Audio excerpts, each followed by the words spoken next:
सबसे पहले आप ये बताइए कि हम किस व्यक्ति को सफल मानते हैं? उसे जिसने काफी लंबे समय तक बहुत मेहनत की लेकिन परिणाम बड़े नहीं आए, या फिर उसे जिसने मेहनत तो पहले व्यक्ति की तरह ही की लेकिन बहुत ही बड़े परिणाम लेकर आया? जाहिर है कि जिसके परिणाम बड़े होंगे वही सफल माना जाता है। लोग परिणाम देखते हैं, उसके पीछे की मेहनत को नहीं देखते। तो बड़े परिणाम लाने के लिए हमें क्या करना होगा? बड़ा परिणाम लाने के लिए हमें कुछ बड़ा करना होगा।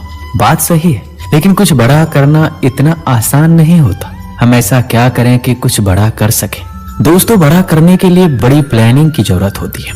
इसके लिए हमें अपने लिए कोई बड़ा लक्ष्य बनाना होगा। जितना बड़ा लक्ष्य होगा उतने ही बड़े परिणाम हमें मिलेंगे। बात तो ये भी सही है, लेकिन बड़ा लक्ष्य बनाने के लिए हमें क्या करना होगा? ये प्रश्न इसलिए पूछ रहा हूं क्योंकि दुनिया में बहुत ही कम लोग बड़ा लक्ष्य बनाते हैं। सच तो ये है कि बड़ा लक्ष्य खुद के सामने रखना हर किसी की बात नहीं है, लेकिन फिर भी यदि हम बड़ा लक्ष्य खुद के सामने रखना चाहें तो इसके लिए हमें क्या करना होगा? बड़ा लक्ष्य खुद के सामने रखने के लिए हमें बड़ा सोचना होगा। जी हाँ, कुछ बड़ा सोचकर ही हम बड़े परिणाम हासिल कर सकते हैं। हमारी बड़ी सोच ही हमें बड़े लक्ष्य पाने के लिए प्रेरित करेगी। जितना बड़ा लक्ष्य होगा उसे प्राप्त करने के लिए हम उतने ही बड़े काम करने के लिए खुद को प्रेरित करेंगे। जब काम बड़े होंगे तो रिजल्ट भी बड़े मिलेंगे। और दोस्तों, जब परिणाम बड़े होंगे तभी तो हम सफल बनेंगे। तभी तो लोग, ये दुनिया हमें एक सफल इंसान के रूप में मानेगी। यही तो हम सभी चाहते हैं कि पूरी दुनिया के सामने हम एक सफल इंसान बनकर सामने आए। तो अब ये स्पष्ट है कि हमारी बड़ी सोच ही हमें सफल इंसान बना सकती है। अगर ऐसा है तो समस्या क्या है? कोई भी बड़ा सोचकर सफल इंसान बन सकता है। लेकिन दोस्तों, ये इतना आसान नहीं है। यदि ये इतना ही आसान होता तो बड़ा सोचना कौन सी बड़ी बात है? हर कोई बड़ा सोच सकता है, फिर हर कोई सफल बन सकता है। जी नहीं, सच तो ये है कि हम सभी बड़ा सोच तो सकते हैं लेकिन बड़ा सोचते ही नहीं है। यही सबसे बड़ी समस्या है। हम सभी के अंदर बड़े से बड़ा सोचने की शक्ति है, लेकिन फिर भी हम बड़ा नहीं सोचते। हम लोग बड़े सपने तो बहुत देखते हैं लेकिन बड़ा सोचते नहीं है। हम लोग बड़ी सफलता तो पाना चाहते हैं लेकिन उसको प्राप्त करने के लिए कुछ बड़ा सोच नहीं पाते। हम लोग करोड़पति या अरबपति तो बनना चाहते हैं लेकिन अरबपतियों जैसी सोच नहीं रख पाते। अब सबसे बड़ा सवाल ये है कि हम लोग बड़ा सोचते क्यों नहीं है? प्रश्न का उत्तर जानकर आपको आश्चर्य होगा, क्योंकि उत्तर ये है कि बड़ा सोचने के लिए बड़ी हिम्मत की जरूरत होती है। हर कोई ये हिम्मत नहीं दिखा पाता, इसलिए वह बड़ा नहीं सोच पाता। अगर आपसे कोई कहे हर साल 1 लाख रुपए कमाना है तो ये साधारण लगेगा, लेकिन अगर वही लक्ष्य हर महीने या हर दिन 1 लाख रुपए कमाने का हो तो क्या आप इसे संभव मानेंगे? अब सोचिए, हर घंटे 1 लाख कमाने का लक्ष्य, क्या ये असंभव लगता है? बड़ी सोच अक्सर असंभव लगती है, लेकिन यही असंभव को संभव बनाने का पहला कदम है। महाभारत की एक कथा के अनुसार बड़ी सोच और अटूट विश्वास से संभव भी संभव बनाया जा सकता है। अर्जुन ने बचपन में ही अपने लक्ष्य को तय कर लिया था, धनुर्विद्या में अद्वितीय बनने का। उनकी बड़ी सोच और दृढ़ निश्चय ने उन्हें महाभारत का सबसे महान धनुर्धर बनाया। जब द्रौपदी के स्वयंवर में मछली की आंख भेदने की चुनौती सामने आई और उसमें एक विशेष लक्ष्य था, मछली की आंख को भेदना। स्वयंवर का नियम था कि जो व्यक्ति मछली की आंख पर अपने बाण से निशाना लगाएगा वही द्रौपदी का पति बनेगा। ये एक कठिन और असाधारण चुनौती थी। इस चुनौती को देखकर कई राजकुमारों ने अपनी शक्ति और कौशल दिखाने की कोशिश की, लेकिन कोई भी इसे सही से नहीं कर पाया। उस समय एक युवक आया जिसने खुद को साबित करने का फैसला किया। वह युवक पूरी तरह से एकाग्र था, उसकी सोच बहुत ही बड़ी थी। उसने सिर्फ मछली की आंख पर ध्यान केंद्रित किया और किसी भी अन्य बातों पर ध्यान नहीं दिया। उसने अपनी पूरी ताकत और कौशल का इस्तेमाल किया और मछली की आंख को भेद दिया। उसकी बड़ी सोच और विश्वास ने उसे सफलता दिलाई। दोस्तों, महाभारत के युद्ध के समय जब भगवान श्री कृष्ण ने अर्जुन को गीता का उपदेश दिया था, अर्जुन युद्ध के मैदान में भ्रमित और निराश हो गए थे। उन्हें यह समझ नहीं आ रहा था कि वह किसके लिए लड़ रहे हैं और क्या सही है और क्या गलत। वह युद्ध से बचने का प्रयास कर रहे थे क्योंकि उन्हें यह युद्ध कठिन और खतरनाक लग रहा था। लेकिन भगवान श्री कृष्ण ने उन्हें समझाया कि इस जीवन का उद्देश्य से बड़ी सोच रखना है और उस पर विश्वास करना है। उन्होंने कहा, तुम केवल कर्तव्य निभाओ, बाकी सब कुछ भगवान के ऊपर छोड़ दो। श्री कृष्ण ने अर्जुन को यह सिखाया कि अगर कोई अपने लक्ष्य के प्रति पूरी तरह से विश्वास रखता है और उसे प्राप्त करने का निश्चय करता है तो कोई भी बाधा उसे रोक नहीं सकती। अब इस कहानी को पहले वाली कहानी से जोड़कर देखें। जैसे उस युवक ने मछली की आंख पर पूरा ध्यान केंद्रित किया, उसे भेद दिया, वैसे ही अर्जुन ने श्री कृष्ण के उपदेश को समझा और अपनी बड़ी सोच और विश्वास के साथ युद्ध मैदान में उतरे। उसने पूरी तरह से अपने लक्ष्य पर ध्यान केंद्रित किया और असंभव को संभव बना दिया। ये दोनों कहानियां हमें एक ही संदेश देती है। अगर हमारी सोच बड़ी है और हम अपने लक्ष्य पर विश्वास रखते हैं तो हमें कोई भी बाधा नहीं रोक सकती, चाहे वह मछली की आंख को भेदने की चुनौती हो या महाभारत के युद्ध में विजय प्राप्त करना। जब हमारी सोच और विश्वास मजबूत होते हैं तो हम किसी भी मुश्किल को पार कर सकते हैं। इसलिए जब भी जीवन में कोई कठिनाई आए, हमें अपनी सोच को बड़ा और स्पष्ट रखना चाहिए और विश्वास के साथ अपने लक्ष्य की ओर बढ़ना चाहिए। आपके सपने कितने बड़े हैं ये मायने रखता है, लेकिन उससे ज्यादा आवश्यक है आपके सपनों पर आपका विश्वास है तो आप बड़े कदम उठाने के लिए तैयार हो जाएंगे।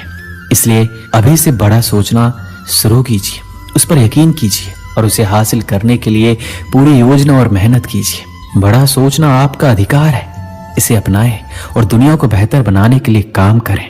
दोस्तों, एक बात याद रखें कि सफलता के मैदान में पहुंचने के बाद यदि आप लगातार मेहनत करते रहे तो इतना निश्चित है कि आप खुद को संभाल भी लेंगे और सफलता के नए रास्ते भी खोज लेंगे। यह भी निश्चित है कि एक दिन ऐसा भी आएगा कि सफलता आपकी होगी और जब आप मैदान से बाहर नजर दौड़ाएंगे तो वहां बहुत से लोगों को मैदान में कूदने का इंतजार करते पाएंगे। इनमें से कुछ लोग वो भी होंगे जो आपके साथ सफलता के मैदान में कूदने आए थे लेकिन अब भी कूदने का इंतजार कर रहे हैं। सफलता का पहला मंत्र ये है कि सफलता के मैदान में जीत हासिल करने के लिए आपको सबसे पहले मैदान में कूदना होगा, अर्थात सफल होने के लिए शुरुआत सबसे जरूरी है। सफलता का दूसरा मंत्र यह है कि मैदान में जीत हासिल करने के लिए आपको वहां लगातार बिना रुके मेहनत करते रहना होगा, अर्थात सफल होने के लिए लगातार प्रयास भी सबसे जरूरी है। यदि आप सफलता के इन दोनों मंत्रों का उपयोग सफलता पाने के लिए करते हैं तो आपको जीतने से कोई नहीं रोक सकता। अधिकतर लोग इसलिए असफल नहीं होते क्योंकि उन्होंने सफल होने की अच्छी प्लानिंग नहीं की, बल्कि इसलिए असफल होते हैं क्योंकि उन्होंने अपने खुद के बनाए प्लान के हिसाब से चलने की शुरुआत ही कभी नहीं की। लोग सफलता के रास्ते पर चलने की शुरुआत ही नहीं करते। लोग शुरुआत क्यों नहीं कर पाते, इसके बहुत से कारण हो सकते हैं, लेकिन कारण जानने से भी ज्यादा जरूरी यह है कि सफलता के लिए शुरुआत कैसे करें। मुझे लगता है कि आप भी कारण से ज्यादा तरीके जानना ज्यादा पसंद करेंगे, अर्थात आप ये जानना अधिक पसंद करेंगे कि सफलता के मैदान में कैसे कूदा जाए। सभी जरूरी प्लानिंग करने के बाद अब शुरुआत करना जरूरी है, लेकिन इस बारे में अधिकतर लोग यही सोचते हैं कि शुरुआत कहां से और कब से की जाए। मैदान में कूदने का अर्थात शुरुआत करने का कोई मुहूर्त नहीं होता, लेकिन फिर भी किसी भी अच्छे कार्य को करने का सबसे अच्छा समय होता है अभी। योजना बनाने के बाद कुछ सोचना नहीं है, बस तुरंत शुरुआत कर देनी है। जब एक बार आप शुरुआत कर देते हैं तो आपकी बनाई प्लानिंग आपके आगे का रास्ता बता देती है कि कहां और कैसे जाना है। कल से करूंगा, 1 तारीख से करूंगा, आज अच्छा दिन नहीं है, ये सब बहाने बनाने के अलावा कुछ भी नहीं है। इसलिए इस तरह के बहानों और मन की कमजोरियों को अपने दिमाग से निकाल फेंकिए और शुरुआत कीजिए। यदि शुरुआत करनी है तो अभी कीजिए। सफलता की शुरुआत करने के लिए कोई शुभ मुहूर्त नहीं होता, बल्कि जिस पल आप शुरुआत कर देते हैं वही शुभ मुहूर्त बन जाता है। जब आप सफलता के मैदान में कूद जाते हैं तभी से रास्ते नजर आने शुरू होते हैं। तभी आप पहचान पाते हैं कि सही रास्ता कौन सा है और किस रास्ते पर जाने से बचना है। इसलिए अभी शुरुआत कीजिए। रास्ते में आपको बहुत सी ऐसी चीजें मिलेगी जो आपको लुभाएगी और आपको भटकने या रोकने की पूरी कोशिश करेगी। इस समय आपका दूसरा मंत्र काम आएगा। वो मंत्र है सफलता के रास्ते पर बिना भटके हुए लगातार चलना। सफलता के मैदान में हारने वाले लोगों की हार की सबसे बड़ी वजह स्थिरता का ना होना होता है। आपको यही स्थिरता बना के हमेशा रखना है। शुरुआत चाहे साधारण तरीके से हो, लेकिन जब आप लगातार प्रयास के बाद जब अपनी मंजिल प्राप्त कर लोगे तो धमाका जरूर होगा, जिसकी आवाज चारों ओर बिखर जाएगी और उन सभी को सुनाई देगी जो आपको जानते हैं या नहीं जानते हैं, साथ ही वो जो आपके सफल होने का इंतजार कर रहे थे या वो भी जो आपके असफल होने का इंतजार कर रहे थे। तो देर किस बात की है, अभी से शुरुआत कीजिए, लगातार चलिए, सफलता प्राप्त कीजिए और एक बड़ा धमाका कर दीजिए। ये कहानी है पांडवों के गुरु द्रोणाचार्य की, जिन्होंने अपने शिष्यों को जीवन में सफलता पाने के लिए निरंतर प्रयास और संकल्प की शक्ति सिखाई थी। जब द्रुपद ने द्रोणाचार्य को अपमानित किया था तो द्रोणाचार्य ने अपने शिष्यों को एक कठिन परीक्षा का सामना करने के लिए तैयार किया। उन्होंने अपने शिष्यों से कहा, जो भी इस कठिनता को पार करेगा वही सबसे बड़ा धनुर्धर होगा। उन्होंने एक पक्षी की आंख को भेदने का लक्ष्य रखा। कई शिष्य पहले प्रयास में असफल हो गए, लेकिन कुछ ऐसे थे जिन्होंने बार बार प्रयास किया, लगातार और बिना थके। यहाँ पर एक महत्वपूर्ण बात यह थी कि सफलता का रास्ता एक ही प्रयास से नहीं खुलता। महाभारत की तरह जीवन में भी निरंतर प्रयास और कठिनाई के बावजूद सही दिशा में बढ़ते रहना ही सफलता की कुंजी है। सभी शिष्यों में से केवल एक ने सही दिशा में और निरंतरता से लक्ष्य को भेद दिया। ये वही शिष्य था जिसने लगातार प्रयास किया और कभी हार नहीं मानी। वही शिष्य महान धनुर्धर बना और यह सब संभव हुआ सिर्फ निरंतरता के कारण। ये कहानी हमें यही सिखाती है कि सफलता के लिए सिर्फ एक शानदार शुरुआत नहीं, बल्कि लगातार प्रयास और कड़ी मेहनत जरूरी है। अर्जुन जैसे महायोद्धा भी गुरु की शिक्षा और निरंतर अभ्यास से ही महान बने। उनका हर दिन का अभ्यास, हर दिन का निरंतर प्रयास ही उन्हें महाभारत के युद्ध में विजयी बनाया। जिंदगी में भी सफलता पाने के लिए सिर्फ शुरुआत करना काफी नहीं है, आपको हर दिन छोटे छोटे कदम बढ़ाने होंगे, चाहे रास्ता कितना भी कठिन हो। निरंतर प्रयास और ईमानदारी से किए गए कार्यों से ही आप अपने लक्ष्य को प्राप्त कर सकते हैं। महाभारत की ये कहानी हमें सिखाती है कि जो निरंतर प्रयास करता है वही अंत में सफलता को हासिल करता है। जीवन में चाहे कितनी भी कठिनाइयां आए, अगर हम एक लक्ष्य पर निरंतर ध्यान केंद्रित करें तो सफलता निश्चित रूप से हमारे कदम चूमेगी।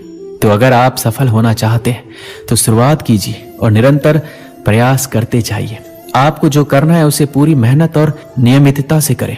जैसे महाभारत के महान योद्धाओं ने किया, वैसे ही आप भी अपनी सफलता की ओर